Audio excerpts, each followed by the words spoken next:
پیر بھی جو ہوتا ہے نا وہ اپنے زمانے کا اور اپنے مریدوں کا شیخ باپ کے درجے میں ہوتا ہے. ہاں یہ کوئی کمزور آدمی کا نام نہیں ہے. آج جو ہم اور آپ پیر صاحب کو کمزور سمجھ، پیر اتنا کمزور نہیں ہوتا. پیر بہت بڑی پوسٹ پر ہوتا ہے. لیکن یہ اور بات ہے کہ مرید سمجھنے میں دھوکہ کھا لیتے ہیں.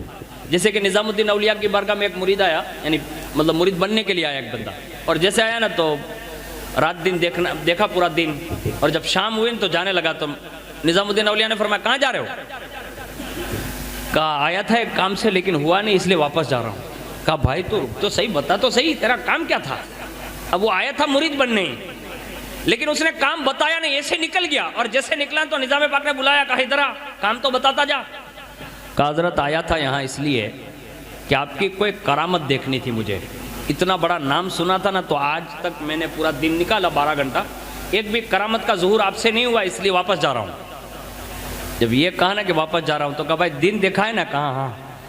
کہا اب جب 12 گھنٹہ قربانی دی ہے تو 12 گھنٹہ اور دے دے.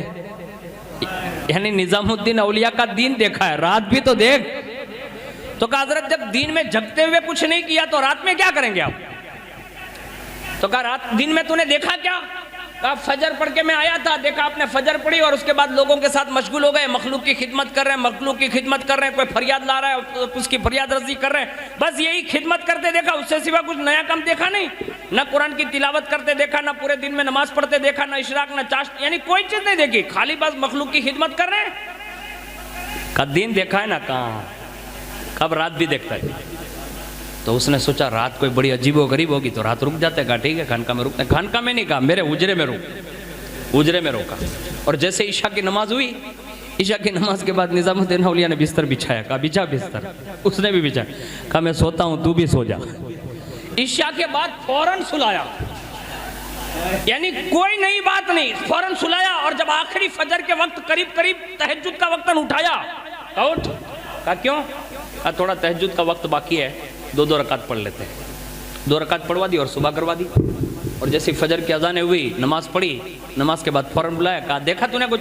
کہا کچھ نہیں دیکھا، میں سویا تھا، آپ بھی سوئے تھے. تو کہا ایسا؟ کہا ہاں. کہا بیٹھ جاؤ. بٹھایا اور بٹھا کے ایک توجہ ڈالی. اور جب توجہ ڈالی تو اس نے کیا دیکھا کہ 2 شخصیتیں نمودار ہیں.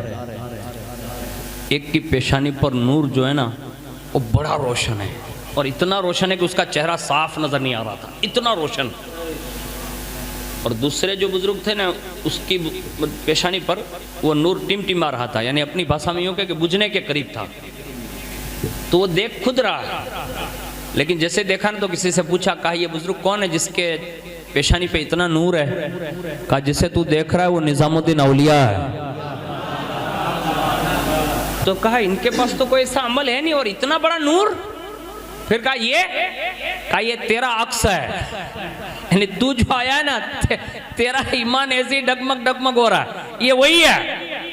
یہ جو چمک رہا ہے نا چاند کی طرح وہ نظام الدین اولیاء ہے. کہا ان کے مرتبے نہ 5 وقت کے سوا اور تہجد کے سوا کوئی نوافل دیکھے نہیں، کہ قرآن کی تلاوت دیکھی نہیں، اس کے سوا صرف مخلوق سے لینا دینا، اس کے سوا کچھ دیکھا نہیں. غیب سے ندا دی گئی کہ نماز یقیناً اہم ہے، لیکن نظام جو میرے بندوں کی خدمت کرتا ہے نا یہ سب سے بڑی عبادت ہے.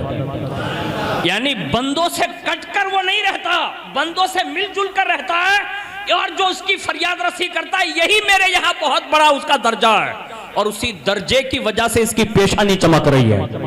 آج ہم اور آپ پیر صاحب کو کیا سمجھ لیتے؟ 2 آنکھیں اس کی تو اپنی بھی 2 آنکھیں. نہیں، وہ پیر صاحب انڈر گراؤنڈ رہ کر جو غریبوں کی خدمت کرتے ہیں نا وہ ہم اتنی نہیں کر پاتے.